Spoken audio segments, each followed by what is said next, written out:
नमस्कार, मी सविता किचनमधून तुमचं स्वागत करत आहे। तर आज मी बनवणार आहे हिरव्या चण्याची सुकी भाजी। तर चला सुरू करूया।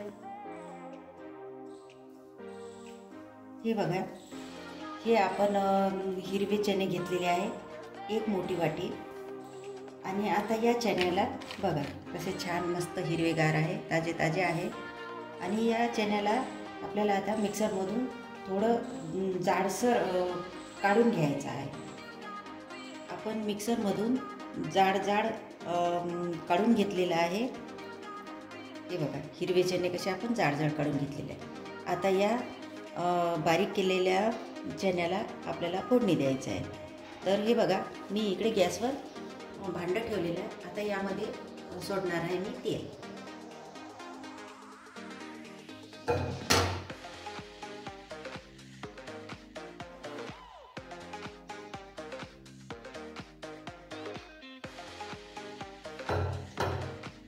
तेलाला आपल्याला गरम होऊ द्यायचं आहे। तेल गरम झालेलं आहे। आता यामध्ये आपण मोहरी आणि जिरं सोडणार आहे। हे बघा, छान तडतडलं। आता यामध्ये आपण बारीक केलेला कांदा टाकणार आहे। पण बघा, मी 2 कांदे घेतलेले आहेत आणि बारीक करून घेतलेले आहेत। आणि 2-3 लसूण कळ्या घेतलेल्या आहेत, त्या पण अशा लांब थोड्या कट करून घेतलेल्या आहेत। तर ते पण आपण यामध्ये सोडणार आहे।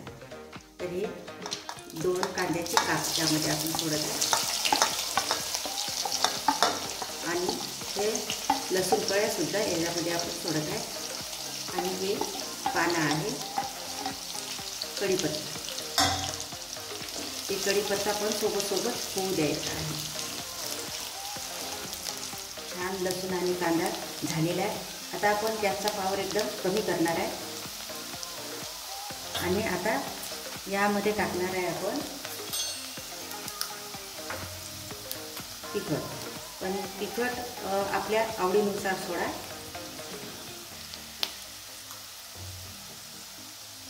हळद थोडी, आणि हे 1 चम्मच मी पनीर मसाला सोडत आहे यामध्ये, छान स्वाद येण्यासाठी। आणि आपल्या आवडीनुसार मीठ। आता हे सर्व आपण मिक्स करून घेऊया। सर्व मस्त झालेलं आहे। आता यामध्ये आपण सोडणार आहे हे जाडसर काढलेले चण्याची पेस्ट।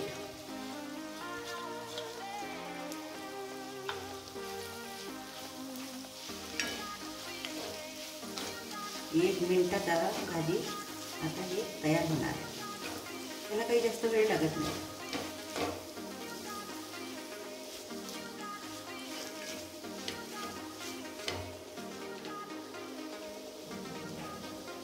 हे बघा, मस्त तयार झालेली आहे आपली ही सुकी भाजी। आता या भाजीमध्ये आपण कोथिंबीर सोडणार आहे।